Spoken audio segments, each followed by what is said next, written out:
ஓம் சாந்தி. என்னோட இனிமையான பரிவாரத்துக்கு வணக்கம். இன்றைக்கி நம்ம அப்பா முக்கியமாக சொல்ல போகிறது என்னென்னா, குழந்தைகளே இதில் நீங்கள் ரொம்ப ரொம்ப கவனமாக இருக்கணும். அது என்ன விஷயம் அப்படின்றத பற்றி தான் இன்றைக்கி அப்பா சொல்ல போகிறாங்க. இனிமையான குழந்தைகளே, நீங்கள் அப்பாவோட நினைவிலே இருக்கீங்க அப்படின்னா, நீங்கள் வந்து சதா மகிழ்ச்சியாக இருப்பீங்க. உங்களோட முகம் வந்து ஒரு மலர்ந்த முகமாக இருக்கும். உங்களுக்கு எந்த ஒரு குழப்பம் வந்தாலும் உங்களுக்கு அதில் தெளிவு கிடச்சிரும். எல்லாமே நல்லது நடக்கும். இந்த நினைவில் அவ்வளோ நிறைய நல்ல விஷயங்கள் இருக்குது. அப்பா கேட்குறாங்க, குழந்தைங்கள் நீங்கள் வந்து இறை மாணவ வாழ்க்கை எப்படி நஷாவோட வாழணும் அப்படின்னு உங்களுக்கு தெரியுமா? அப்பா என்ன சொல்கிறாங்கன்னா, நம்ம வந்து இந்த படிப்பின் மூலம் இப்போது இளவரசன் இளவரசி ஆக போகிறோம். வருங்காலத்தில் சத்தியுகம், திரேதாயுகம், அப்புறம் வரக்கூடிய துவாபரிகம், நிறைய இதில் வந்து யுகங்களில் நம்ம இளவரசன் இளவரசியாக ராஜாவாக மாறப்போகிறோம் அப்படின்னு குஷியாக இந்த படிப்பை வந்து படிக்கணும். அது வந்து ஒரு போதை மாதிரி இருக்கணும். அப்படி நீங்கள் இந்த வாழ்க்கையை வந்து சிரிச்சுக்கிட்டு விளையாடிக்கிட்டு உள்ளுக்குள்ளே வந்து ஞான நடனம், உள்ளுக்குள்ளே வந்து ஆஹா நான் இந்த மாதிரி மாறிட்டுருக்கேன், இறைவன் எங்கள் அப்பாவா எனக்கு வந்து இப்போ ஞானத்தை சொல்லி கொடுத்துட்ருக்காரு அப்படி இப்படின்னு உள்ளுக்குள்ளே வந்து குஷியாக இருக்கணும். ஏன்னா இளவரசன் இளவரசியாக ஆகணும்னா குழந்தைங்களே, இதுதான் ஒரே ஒரு கல்லூரி. பிரஜைகளையும் நீங்கள் உருவாக்கணும். அப்போ தான் நீங்கள் ராஜாவாக ஆக முடியும். ராஜா ஆகணுன்னா நிறைய பேர் வந்து உங்களுக்கு சமமாக நீங்கள் வந்து மாற்றணும். இப்போ தந்தை வந்து படிப்பு சொல்லித்தராரு அப்படின்னா அவர் வந்து படிக்கணும்னு அவசியம் கிடையாது. அப்பா வந்து படிக்கணும்னு அவசியம் கிடையாது. ஏன்னா கடவுளுக்கு போய் யாராவது ஞானம் சொல்லித்தர முடியுமா? அப்பா கேட்குறாங்க, இந்த குழந்தை பருவத்தோட நாட்களை வந்து மறந்துடாதீங்க அப்படின்னு ஒரு பாட்டு இருக்குது. இந்த பாட்டை வந்து நீங்கள் கேட்கும்போது நிறைய நல்ல புத்திசாலி குழந்தைங்களுக்கு வந்து புரியும். இதோட அர்த்தம் வந்து என்ன? எதற்கு அப்பா வந்து இந்த மாதிரி சொல்கிறாங்க? இந்த பாட்டோட அர்த்தம் என்னன்னு நல்லா புரிஞ்சுப்பாங்க. ஏன்னா குழந்தைகள் நீங்கள் தான் வந்து என்னை கூப்பிட்டீங்க. இப்போ நீங்கள் எல்லாருமே அப்பாவோட குழந்தைகளாக ஆகிட்டீங்க. ஏன்னா அப்பான்னு இப்போ இறைவன்னு நினைக்கிறத விட, கடவுள்னு நினைக்கிறத விட அப்பான்னு நினைக்கும் போது தானே அப்பாக்கிட்ட இருந்து எனக்கு இந்த மாதிரி ஒரு சொத்து கிடைக்க போகுது, இந்த மாதிரி ஆஸ்தி கிடைக்கும்னு அந்த ஆஸ்தியை பற்றியும் நம்ம நினைவு பண்ணுவோம். அப்பா சொல்கிறாங்க, உங்களுக்கு என்ன மாதிரி ஆஸ்தி அப்பா கொண்டு வந்திருக்கேன் தெரியுமா? முழு உலகமும் சொர்க்கமாக இருக்க போகுது. அந்த உலகத்துக்கு நீங்கள் தான் எஜமானனாக இருப்பீங்க. அப்போ அவ்வளோ பெரிய ஆஸ்தி குழந்தைகளாகிய உங்களுக்கு தான். அப்போது நீங்கள் வந்து எதிர்காலத்தில் இளவரசன் இளவரசி ஆகணும். அப்புறம் அதில் தான் உங்கள் கவனம் இருக்கணும். உங்கள் முழு கவனமும் இப்போ படிப்பில் இருக்கணும். படிச்சுக்கிட்டே இப்போ படிக்கிற குழந்தைங்கள்னாலே படிச்சுக்கிட்டே இருப்பாங்க. ஏன்னா அவங்க பெரிய பதவிக்கு போகணும், கலெக்டர் ஆகணும், இந்த மாதிரி டாக்டர் ஆகணும் அப்படின்னு ஃபுல்லாக அவங்க அதுலேயே குஷியாக இருப்பாங்க. நம்ம இந்த மாதிரி நிறைய பேருக்கு உதவி செய்ய போகிறோம் அப்படி இப்படின்னு. ஆனால் இப்போ நீங்கள் வந்து இளவரசன் இளவரசி ஆகணும் முழு உலகத்துக்கும். அதுவும் வந்து இந்த உலகம் வந்து தூய்மையாக இருக்கும். ரொம்ப சதோ பிரதானமான அந்த உலகத்துக்கு நம்ம இளவரசன் இளவரசி ஆகணும் அப்படின்னு அதில் மட்டும்தான் கவனம் இருக்கணும். இந்த உற்றார் உறவினர்கள், நண்பர்கள், இந்த உலகத்தில் என்னென்ன நடக்குது இதை பற்றியெல்லாம் நீங்கள் கவலையே படக்கூடாது. அது என்ன நடக்குமோ அது நடந்தே தீரும். அதை யாராலும் மாற்ற முடியாது. அப்பா என்ன சொல்கிறாருன்னா, நானே இந்த நாடகத்தில் எனக்கே ஒரு பாட்டு கிடச்சிருக்கு. நானும் வந்து ஒரு முக்கியமான ஒரு பாட்டு பண்ணிகிட்ருக்கேன். குழந்தைகளை தூய்மையாக மாற்றுற அந்த பாட்டு. அப்போ எனக்கும் ஒரு பாட்டு கிடச்சிருக்கு, அவ்வளோதானே. இது எல்லாமே வந்து ஒரு சினிமா நாடகம். இதில் நடக்கிறது எல்லாமே வந்து அது அது ஆட்டோமேட்டிக்காக அது நடந்துக்கிட்டே இருக்கும். ஆனால் நீங்கள் முழு கவனம் எதில் கொடுக்கணும்? அப்பாவோட நினைவில் தான் கொடுக்கணும். ஆனால் இங்கே நிறைய பேருக்கு நம்பிக்கையே வர மாட்டேங்குது. இங்கே இறைவன் தான் நடத்துகிறாரா என்னன்னு சில பேருக்கு வந்து புரிய மாட்டேங்குது. இப்போ அப்பாவோட குழந்தையாவே ஆகலைன்னா நீங்கள் எப்படி உங்களுக்கு ஆஸ்தி கிடைக்கும்? அப்புறம் எப்படி முயற்சி செய்வீங்க? நம்பிக்கை இருந்தால் தானே நம்ம போயிட்டு நம்மளாலலாம் இந்த மாதிரி ஆக முடியுமா? இளவரசன் இளவரசியா நானா? அப்படி இப்படின்னு உங்களுக்கு மேலேயே உங்களுக்கு டவுட் இருந்ததுன்னா எப்படி முயற்சி செய்வீங்க? ஆமாம், நம்ம தான் அந்த மாதிரி இளவரசன் இளவரசியா நம்ம தான் ஆக போகிறோம், யாரோ ஆக போகிறாங்க அப்படின்னு நினைக்காம நம்ம தான் ஆக போகிறோம்னு நம்ம தான் நினைக்கணும். அப்போ தான் அதுக்கான முயற்சி சரி என்ன பண்ணணும் அதுக்கு? நம்ம அதுக்கான முயற்சி என்ன பண்ணணும்? அப்பாவை நல்லா நினைவு பண்ணணும். ஆத்மான்னு நல்லா உணர்ந்து நல்லா அப்பாவோட நினைவிலேயே இருக்கணும். ஏன்னா அப்போ தான் வந்து சில குழப்பங்கள் கிடைக்கும். அதாவது சில குழப்பங்கள் என்ன நடக்குது? இது ஞானத்தை சரியாக புரிஞ்சிக்க முடியலையே, இதை எப்படி ஜெயிக்கிறது? அப்படி இப்படின்னு நிறைய குழப்பங்கள் வந்தாலும் அதுக்கான பதில் வந்து அப்பா கிட்டேருந்து தான் கிடைக்கும். அப்பா ஏன்னா குருவாகவும் இருக்காருல்ல, அப்போ அப்பா கிட்டேருந்து தான் நமக்கு உதவி கிடைக்கும். வேறு மனிதர்கள்கிட்ட போய் கேட்குறதுனாலையோ சரி இவங்கள நம்ம பிடிச்சிக்கலாம், இவங்க நல்லா முயற்சி செய்கிறாங்க, இவங்களையே வாழை பிடிச்சிக்கிட்டே நம்ம போயிட்டே இருந்தோம்னா அப்படியே நம்ம எப்படியும் சத்தியுகம் வந்துடும் அப்படிலாம் கிடையாது. அப்பா கிட்ட ஒவ்வொருத்தரும் பேசணும். அப்பா கிட்ட ஒவ்வொருத்தரும் அந்த அப்பாவோட அந்த உறவை வந்து வச்சுக்கணும். அவங்க முயற்சி செய்யணும். நம்ம அவங்க பண்ணுறதையே நம்ம திரும்பி பண்ணிகிட்டே இருக்கிறோம் அப்படின்னா அவங்க சில பேர் வந்து சில விஷயங்களை தான் பண்ணுவாங்க. ஆனால் உங்களுக்கு அதோட நல்லா பண்ண தெரியும் அப்படின்னா நீங்கள் ஒவ்வொருத்தரும் தனிப்பட்ட முறையில் முயற்சி செய்யணும். இப்போது இங்கே நீங்கள் முயற்சி செய்கிறீங்கன்னா என்ன முயற்சினா இந்த தேக அபிமானத்திலிருந்து நான் வந்து ஒரு ஆத்மா அப்படின்ற அந்த உணர்வில் இருக்கணும். ஏன்னா தேக அபிமானத்தில் இருந்தால் தான் தேவையில்லாத எண்ணங்கள் இதெல்லாம் வந்து வந்துக்கிட்டே இருக்கும். தலைகீழான எண்ணங்கள் நம்மலாம் வந்து கோபம் காமம் இதெல்லாம் வந்து ஜெயிக்க முடியாதுன்னு இந்த மாதிரி எண்ணங்கள் தான் வரும். அப்போ ஆத்மானு உணர்ந்துக்கிட்டே இருக்கிறோம், அதுக்கான பயிற்சி நம்ம பண்ணிகிட்டே இருக்கிறோம் அப்படின்னா நம்மளுக்குள்ளே வந்து ஒரு குஷி வந்து கிடைக்கும். மனசு வாடிய மனசு வந்து ரொம்ப குஷியாக இருக்கும். ஏன்னா அப்பா சொல்கிறாங்க, யார் தைரியமாக இந்த முயற்சி செய்கிறாங்களோ அவங்களுக்கு தான் நிச்சயம் உதவி கிடைக்கும். ஆமாம், நிச்சயமாக என்னால் ஆக முடியும், நான் வந்து ஒரு தேவதை மாதிரி, அதாவது இந்த விகாரங்களெல்லாம் ஜெயிச்சு எல்லார்கிட்டேயும் இனிமையாக அன்பாக என்னால் நடந்துக்க முடியும், இந்த விகாரங்களை என்னால் ஜெயிக்க முடியும் அப்படின்னு தைரியமாக இருக்காங்களோ அப்போட ஸ்ரீமத் என்னென்ன அந்த ஸ்ரீமத் எல்லாத்தையும் நான் வந்து கட்டாயமாக ஃபாலோ பண்ணியே தீருவேன் அப்படின்னு தைரியம் வைக்கிற குழந்தைங்களுக்கு தான் உதவி கிடைக்கும். ஏன்னா இப்போ நீங்கள் இருக்கிற இடம் வந்து இது ஒரு போர்க்களம். இந்த உலகம் வந்து இப்போ போர்க்களமாக ஆகியிருக்கு. இது வந்து ஸ்தூலமான இந்த போர்க்களம்லாம் கிடையாது. அது ஆயுதங்களை வச்சு சண்டை போடணும் அப்படிலாம் கிடையாது. இந்த தேவதைகள் அதாவது அம்மன் காளி இவங்களெல்லாம் பார்க்கும்போது இவங்களுக்கு கையில் வந்து அவ்வளோ ஆயுதங்கள் காமிச்சிருக்காங்க. கத்தி வச்சுருக்குறாங்க, தலையை சீவி கையில் வச்சுருக்குறாங்க, அப்புறம் நிறைய ஆயுதங்கள் கடாய் இந்த இதெல்லாம் இருக்குது. அதெல்லாம் போர்க்களத்தில் இருக்கக்கூடிய ஆயுதம். அவங்க உண்மையாக போய் போர்க்களத்தில் போய் சண்டை போட்டாங்க? கிடையவே கிடையாது. அதுக்கு போயிட்டு அவங்க சண்டை போட்டு கொலை பண்ணவங்கள போய் வந்து கோயில் கட்டி கும்பிடுவாங்க.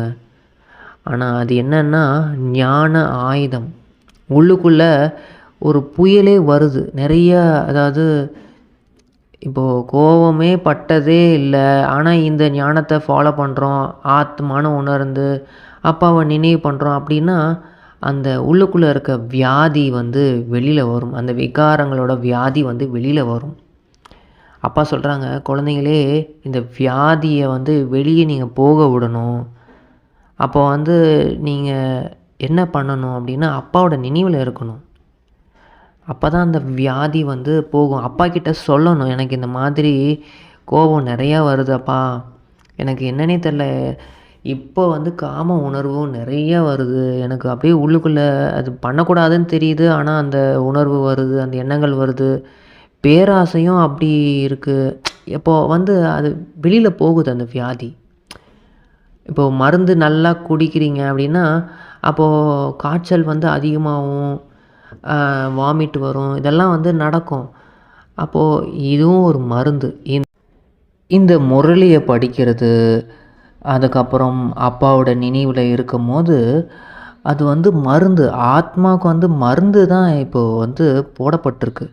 அப்போ அந்த மருந்து நம்ம குடிக்க குடிக்க சில அழுக்குகள், வியாதிகள், ஏற்கனவே இருந்த பிரச்சனைகள் இதெல்லாம் வந்து வெளியில் போகும். நம்ம அதை பார்த்து பயந்துடக்கூடாது. என்ன இப்படிலாம் வந்து எனக்கு எண்ணங்கள் வருது, அது பாட்டுக்கு போயிட்டே இருக்கே, நிறைய எண்ணங்கள் வந்துக்கிட்டே இருக்குது, என்ன பண்ணுறது அப்படின்னு சொல்லிட்டு ரொம்ப பயந்துடக்கூடாது. அந்த இப்போ ஒரு வெளியில் வந்து ஒரு புயல் வருது அப்படின்னா, ரொம்ப நேரத்துக்கு அந்த புயல் இருந்துக்கிட்டே இருக்காது. அது கொஞ்ச நேரம் அமைதியாகும். அந்த மாதிரி தான் இந்த எண்ணங்கள் இதெல்லாம் வந்து அந்த டைமில் வந்து கொஞ்சம் எல்லாத்துலேருந்தும் விலகி கொஞ்ச நேரம் அமைதியாக ஒரு இடத்துல உட்காந்துருக்கலாம். அப்பாவோட நினைவில் இருக்கணும் அப்படின்ட்டு கொஞ்ச நேரம் முயற்சி செய்யணும். இல்லை அப்பாவுக்கு வந்து லெட்டரில் எழுதிடணும். எண்ணங்கள், அதாவது நம்மளுக்குள்ள எண்ணங்கள் அந்த புயல் மாதிரி வருது, எந்த ஒரு காரணமாக கூட இருக்கலாம். சின்ன விஷயமாக தான் இருக்கும், ஆனாலும் அது பெருசாக இருக்கிற மாதிரி இருக்கும். அப்போ வந்து அதை வந்து நம்ம ஒரு லெட்டரில், ஒரு பேப்பரில் வந்து எழுதிடணும். எழுத எழுத எழுத அது வந்து கொஞ்சம் கொஞ்சமாக அப்பா வந்து அதெல்லாம் படிச்சுட்டு தான் இன்றைக்கி வந்து அப்பா முரளியில் சொல்கிறாரு. நிறைய குழந்தைங்க இந்த மாதிரி லெட்டரில் எழுதியிருக்காங்க, எனக்கு இந்த மாதிரி வருது. அது வர்றது நல்லது தான், ஆனால் அதை பார்த்து பயந்துடாதீங்க. ஆனால் செயலில் மட்டும் கொண்டு வந்துடாதீங்க. எண்ணங்களில் வருதா, சரி ஓகே, ஆனால் வந்து அதை செயலில் கொண்டு வந்துடாதீங்க. நீங்கள் ஏன்னா சிங்கம் மாதிரி போராடணும். அந்த இது வந்து இப்போ நீங்கள் இருக்கிறதே வந்து யுத்த மைதானம், யுத்தத்தில் இருக்கீங்க, பாக்ஸிங் நடக்குது இந்த மாயா. ஏன்னா இதை தான் வந்து பக்தியில் அப்படி காமிச்சிட்டாங்க. அந்த அரக்கர்களை வந்து வெட்டி சாய்ச்சாங்க, அந்த கத்தியை வச்சு அது பண்ணி என்னென்னமோ மகிஷாசுர மர்தினி அப்படி இப்படின்னு அது எல்லாமே இப்போது நடக்கக்கூடிய இந்த சண்டை. இதை வந்து எப்படி ஜெயிக்கணும்னா, இந்த ஞான ஆயுதம், இது வந்து ஒரு ட்ராமான்னு நம்ம புரிஞ்சிக்கணும். இதில் நடிக்கிறவங்க எல்லாருமே வந்து அவங்கவுங்க நடிப்பை தான் நடிச்சிட்ருக்காங்க.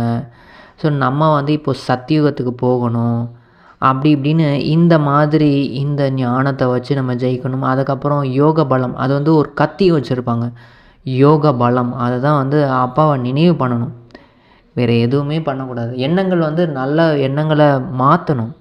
கெட்ட எண்ணங்களாக வந்தாலும் சரி, இது எல்லாமே நன்மைக்காக தான் நடந்துகிட்ருக்கு, இது எல்லாமே வந்து அமைதியாகும், மனசே நான் உனக்கு எஜமானன் அப்படி இப்படின்னு நம்ம மனசுக்கிட்ட பேசணும். நான் வந்து இதை பல தடவை ஜெயிச்சிருக்கேன், பல கோடி வாட்டி இதே யுத்த மைதானத்தில் இருந்து ஜெயிச்சிருக்கேன், அதோட நினைவாக தான் எனக்கு கோயில் கட்டி கும்பிட்றாங்க. இந்த மாதிரி வந்து நம்ம தான் வந்து ஜெயிக்கணும். ஆனால் இதை சில பேர் வந்து எப்படி ஜெயிக்கிறதுன்னு தெரியாமல் வந்து இதெல்லாம் என்னால் முடியல இப்போது அப்படின்னு சொல்லிட்டு விலகி போகிறாங்க. அப்போது அப்பா சொல்கிறாங்க, அவங்களுக்கு அதிர்ஷ்டம் இல்லை போல இருக்குது. ஏன்னா இப்போது நீங்கள் இதெல்லாம் வந்து ஜெயிச்சு நீங்கள் உண்மையான தேவதா குணத்தை வெளிப்படுத்த ஆரம்பிக்கிறீங்க அப்படின்னா, நீங்கள் சத்தியுகத்தின் இளவரசியாக ஆகிடுவீங்க.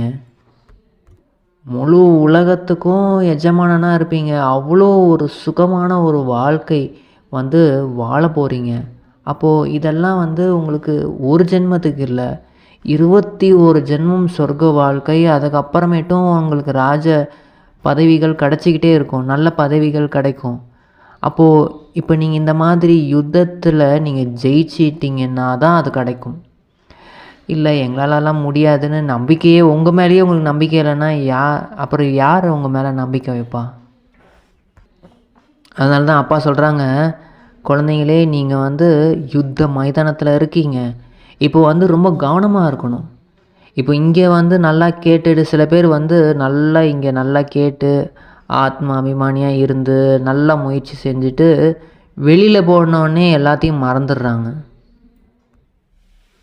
அதுக்கப்புறம் விகாரங்களில் போக ஆரம்பிச்சிடுறாங்க, தவறான எண்ணங்கள் வந்துடுது, அதை அப்பா கிட்ட சொல்கிறதும் கிடையாது. இந்த மாதிரி தவறான செயல்கள் செய்ய ஆரம்பிச்சிடுறாங்க. அது வந்து நல்லா ரத்தினங்களை வந்து ஒரு பையில் வச்சு, ஒரு ஓட்டை இருந்ததுன்னு வச்சுக்கோங்க, அந்த பாக்ஸ்லேயோ இல்லை அந்த பையிலையோ ஒரு ஓட்டை இருந்ததுன்னா அதெல்லாம் ரத்தினங்கள்லாம் என்ன ஆகும், வெளியில் போயிட்டே இருக்கும். சேர்த்து வச்சதெல்லாம் காலியாயிடும். அந்த மாதிரி தான் இப்போ நல்லா யோகா பண்ணி, நல்லா ஞானத்தை கேட்டு, ரத்தினங்கள சேர்த்து சேர்த்து வைக்கிறீங்க. ஆனால் விகாரங்களில் ஈடுபட ஆரம்பிச்சிட்டிங்க அப்படின்னா எல்லாமே காலியாயிடும். அப்புறம் திருப்பியும் நீங்கள் முயற்சி செய்யணும். ஆனால் தைரியம் வைக்கணும். சரி, இப்போ அந்த மாதிரி நடந்துருச்சு. இனிமையாவது நம்ம அந்த மாதிரி பண்ணாமல் இருக்கணும். இந்த மாதிரி யுத்தத்தில் வந்து நம்ம ஜெயிக்கணும் அப்படின்னா ரொம்ப கவனமாக இருக்கணும். வெளி உலகத்தில் இருக்கவங்க வந்து ஏன் இந்த மாதிரி நீங்கள் சாப்பாட்டில் இவ்வளோ கவனமாக இருக்கீங்க, எதுக்கு நீங்கள் காலையிலலாம் ஏந்திச்சி யோகா பண்ணிகிட்ருக்கீங்க அப்படி இப்படின்னு கேட்பாங்க. எதுக்கு இதெல்லாம் ஃபாலோ பண்ணிகிட்ருக்கீங்க அப்படின்னு. அவங்களுக்கு தெரியாது. அவங்களுக்கு ஏன்னா எந்த ஒரு பிரச்சனையும், ஏன்னா அவங்க இருக்கிறதே வந்து அந்த உலகத்தில் தான், அதாவது கலியுகத்தில் தான் இருக்காங்க. அவங்களுக்கு மாயாவோட குழந்தைகளாக இருக்காங்க, ராவணோட குழந்தைங்களாக இருக்காங்க. அவங்களுக்கு வந்து நம்ம பண்ணுற முயற்சிகள் வந்து புரியாது தான். அப்போது வந்து அவங்களுக்கு நீங்கள் சொன்னாலும் புரியாது. நம்ம வந்து கொஞ்சம் அவங்கக்கிட்ட என்ன சொன்னாலும் நம்ம இந்த வழிபடி தான் நடப்போம் அப்படின்றதில் உறுதியாக இருந்துட்டு அதில் அப்பாக்கிட்ட வழி கேட்டுக்கிட்டே இருக்கணும். ஏன்னா இங்கே இருட்டான டைமில் வந்து அப்பாக்கிட்ட தான் நம்ம வழியே கேட்க முடியும். மனுஷங்க கிட்ட வந்து நம்ம போக வேண்டிய அவசியம் கிடையாது. அப்பாக்கிட்ட டைரெக்டாக வந்து நம்ம இப்போ தான் வந்து பேச முடியும். அதனால் அப்பாக்கிட்ட முழுமையாக வந்து அர்ப்பணம் பண்ணுங்கள். நம்மளை நாமளே வந்து முழுமையாக அர்ப்பணம் ஆயிடணும். இந்த உடல், இந்த மனசு, இந்த புத்தி, இந்த உறவுகள் எல்லாத்தையும் அப்பாக்கிட்ட அர்ப்பணம் பண்ணிட்டோம் அப்படின்னா கொஞ்சம் கொஞ்சமாக நமக்கு வந்து பதில், அதுக்கான சக்திகளும் கிடைக்கும். ஏன்னா வெளி உலகம் கூட பார்த்திங்கன்னா ஒரு நரகம். அது மட்டும் இல்லாமல் நரகவாசிகள், அதாவது அவங்களோட எண்ணங்கள் வந்து ரொம்ப மோசமாக இருக்கும். அப்போது நம்ம வந்து அதில் வந்து கவனமாக இருக்கணும், பாதுகாப்பாக இருக்கணும். அவங்க கூட பழகும்போது, பேசும்போது எப்பயுமே வந்து அவங்களோட எண்ணங்கள் வந்து நம்மளை தாக்கும். அதாவது நம்மளை சுற்றி வந்து பார்த்திங்கன்னா ஒரு ஆறா வந்து இருக்கும். அந்த ஆறால் வந்து அவங்களோட எண்ணங்கள் வந்து படிய ஆரம்பிக்கும். நம்ம அந்த டைமில் ஆத்ம உணர்வில் இல்லை, அப்பாவோட நினைவில் இல்லை, ஏதாவது பாயிண்ட்டை பற்றி நம்ம யோசிக்கலைன்னா அந்த ஆறால் வந்து படிஞ்சிரும். அதுக்கப்புறமேட்டு அந்த எண்ணங்களும் நமக்கு வர ஆரம்பிக்கும். ஒரு சில பேரை பார்த்தாலே நமக்கு இந்த கோபம் வரும். ஏன்னா அவங்க நம்மளை பற்றி நெகட்டிவாக யோசிக்கிறாங்க. அப்போது நம்ம வந்து என்ன பண்ணணும்னா அவங்கள பற்றி நல்ல விதமாக யோசிக்கணும். அவங்க நல்லா இருக்கட்டும், அவங்களுக்கு அமைதி கிடைக்கட்டும், அவங்க அன்பான ஆத்மா தான், அவங்கள ஆத்மாவாக நம்ம பார்க்கணும். இந்த மாதிரி நம்மளுக்குள்ளே அந்த எண்ணங்களை உற்பத்தி பண்ண அந்த எண்ணங்கள் வந்து அவங்களுக்கு போய் தாக்கும். நம்மளும் அவங்க நினைக்கிற மாதிரியே நம்ம என்ன இவங்க அப்படி இப்படின்னு அதே மாதிரி நினச்சிக்கிட்டே இருந்தோம்னா அப்புறம் அவங்களும் தாக்குவாங்க, நம்மளும் தாக்கிட்டு அப்புறம் பிரச்சனையாக தான் முடியும். அதனால் நம்ம வந்து யாராவது நெகட்டிவாக யோசித்தாலும் நம்ம அவங்க மேலே வந்து சுப பாவனை தான் வைக்கணும். அதுதான் நமக்கு பாதுகாப்பே. அதனால் நம்ம வந்து இப்போ வெளியில் வந்து போய் தான் ஆகணும். வெளியில் போகாமல் அப்படியே வீட்டிலையே உட்காந்துட்டு சென்டர்லேயே வந்து சரண்டர் ஆகிட்டு இருக்க முடியாது. வெளி உலகத்துக்கும் நம்ம போய் தான் ஆகணும். அப்போ போயிட்டு நம்ம வந்து அப்பாவோட குடை நிழலில் இருக்கணும், முயற்சி செய்யணும். அப்பாவோட நினைவில் இருந்து அந்த இடத்தோட வாயுமண்டலத்தை மாற்றணும். ஒயிட் வைப்ரேஷன்ஸ், அதாவது ஒயிட் கலரில் அந்த ஒரு ஒரு வைப்ரேட் ஆகுது, நம்ம ஆத்மானு உணர்ந்துக்கிட்டு நம்ம மூலிமா அப்படி ஸ்ப்ரெட் ஆகிட்டே இருக்குது அப்படின்னு ஸ்ப்ரெட் பண்ணணும். ஒரு நிமிஷம் 2 நிமிஷம் அந்த இடத்துக்கு போனோடனே அப்படியே ஸ்ப்ரெட் பண்ணணும். அதுக்கப்புறமேட்டு எல்லாருக்கிட்டையும் நம்ம அந்த வேலைகளை நம்ம பண்ணணும், எந்த இடத்துக்கு போனாலும் சரி. இதுக்கப்புறமேட்டு நம்ம வீட்டுக்கு வந்த உடனே கூட நம்ம என்ன பண்ணணும்னா, வீட்டுக்கு வரோம் இல்லை சென்டருக்கு வரோம் அப்படின்னா வந்த உடனே நம்ம வந்து அப்பாவோட நினைவில் கொஞ்சம் நேரமாவது உட்காரணும். அப்பாவோட நினைவில் வந்து அமைதியாக கை காலெலாம் கழுவிட்டு நம்ம வந்து ஒரு 5 நிமிஷம் ஒரு 3 நிமிஷமாவது நம்ம அமைதியாக அப்படியே உட்காந்து அந்த ஆறாவை வந்து க்ளீன் பண்ணணும். நம்ம சுற்றி இருக்கக்கூடிய அந்த ஆறாவை வந்து ஒயிட் எனர்ஜி, ஒயிட் கலர் அந்த வைப்ரேஷன்ஸ் வந்து அப்பா கிட்டேருந்து நமக்கு வருது, அது எல்லாத்தையும் க்ளீன் பண்ணுது அப்படின்னு க்ளீன் பண்ணிவிட்டு நைட்டு படுக்கிறதுக்கு முன்னாடி அதை பண்ணணும். வெளியில் எங்கேயாவது போயிட்டு வந்தாலும் நம்ம அதை வந்து பண்ணணும். இது மூலிமா நமக்கு வந்து பாதுகாப்பு வந்து நமக்கு ஏற்பட்டுக்கிட்டே பாதுகாப்பு உருவாகிட்டே இருக்கும். சில பேர் வந்து என்ன நினைக்கிறாங்க, என்ன சொல்கிறாங்கன்னா, இதெல்லாம் நாங்கள் எதுக்குங்க, நாங்கள் வெளியில் இருக்கும்போதே நல்லா தான் இருந்தோம், எதுக்கு நாங்கள் இதெல்லாம் முயற்சி பண்ணிகிட்ருக்கணும் அப்படி இப்படின்னு நினைக்கிறாங்க. அதுக்கு அப்பா சொல்கிறாங்க, உங்களுக்கு அதிர்ஷ்டம் இல்லைன்னா என்ன பண்ண முடியும்? ஏன்னா இங்கே இது வந்து எல்லாமே சகஜமாக புரிஞ்சிக்கக்கூடிய விஷயந்தான். லக்ஷ்மி நாராயணன் வந்து அவங்களோட ராஜ்யத்தோட ஆஸ்தியை எப்போ அடைஞ்சாங்க? அவங்களோட முந்தைய பிறவியில் அப்படிப்பட்ட அவங்க நல்ல கர்மம் செஞ்சுருப்பாங்க. அதுக்கான பலன் தான் அவங்களுக்கு கிடச்சிட்ருக்கு.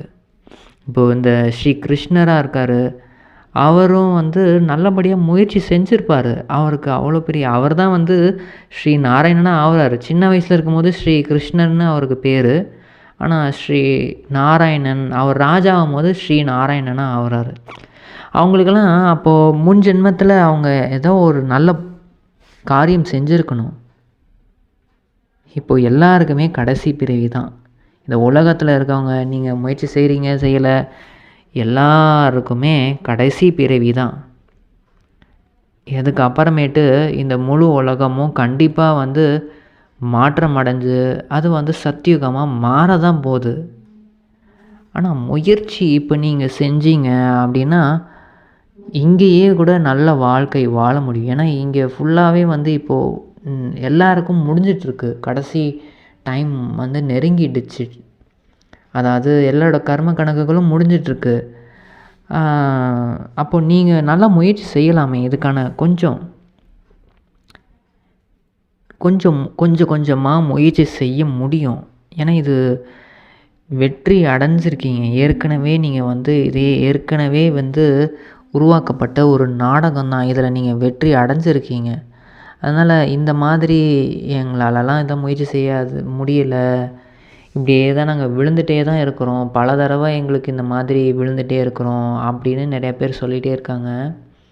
அதுக்கு அப்பா என்ன சொல்கிறாங்கன்னா, நீங்கள் ஒரு தடவை விழலாம், 2 தடவை விழலாம், 3 தடவை கூட விழலாம். ஆனால் இதே மாதிரி விழுந்துக்கிட்டே இருக்கீங்க, ஆனால் வந்து ஞானத்தை மட்டும் கேட்டுகிட்டே இருக்கீங்க அப்படின்னா நீங்கள் வந்து இந்த குலத்துக்கு வந்து அவமரியாதை வந்து செஞ்சிட்ருக்கீங்க. குலத்தை வந்து களங்கம் வந்து ஏற்படுத்திகிட்ருக்கீங்க. அப்புறம் உங்களுக்கு பதவியும் தாழ்ந்து தான் கிடைக்கும். மாயாவோட அடி விழுந்துக்கிட்டே இருக்குது அப்படின்னா திரும்ப எந்திரிச்சு நிற்கணும், நம்ம முயற்சி செய்யணும் அப்படின்னு நிற்கணும். அடி வாங்கி தோல்வி அடைஞ்சிக்கிட்டே இருக்கீங்க அப்படின்னா மூர்ச்சை அடைஞ்சிருவீங்க. அதுக்கு தந்தை வந்து சொல்கிறாரு, அப்பா சொல்கிறாரு, சிலர் வந்து இப்படியே மாறாமல் இருக்காங்க அப்படின்னா அந்த வெளி உலகத்தில் கூட இந்த மாதிரி ஒரு குழந்தைகள் இந்த மாதிரி தலைகீழான காரியங்கள் பண்ணிகிட்டே இருக்காங்கன்னா அப்புறமேட்டு இந்த குழந்தை இருந்தாலும் என்ன, இறந்தாலும் நல்லது தான் அப்படின்னு சொல்லுவாங்க. இப்போ அதே மாதிரி தான் நீங்கள் இப்படியே களங்கம் ஏற்படுத்திக்கிட்டே இருக்கீங்கன்னா அப்புறம் என்ன உங்களை சொல்கிறது, விகாரங்களை நீங்கள் தானமாக கொடுத்துட்டீங்க. தானம் கொடுத்தும் நீங்கள் வந்து எடுத்துக்கக்கூடாது. அதுக்கப்புறம் உங்களுக்கு பதவி தான் தாழ்ந்த பதவி தான் கிடைக்கும். ஏன்னா இந்த முழு உலகமும் ஒரு டைமில் தூய்மையாக இருந்தது. தூய்மையாக இருக்கணும் அப்படின்னு நீங்கள் தான் வாக்குறுதி கொடுத்தீங்க. அதுக்கு தூய்மையாக தான் இருப்போன்னு வாக்குறுதி கொடுத்துட்டு தூய்மையாக இருங்க. ஏன்னா இந்த முழு உலகமும் ஒரு டைமில் தூய்மையாக இருந்தபோது தான் இந்த முழு பாரதமும் ஜொலிச்சுது.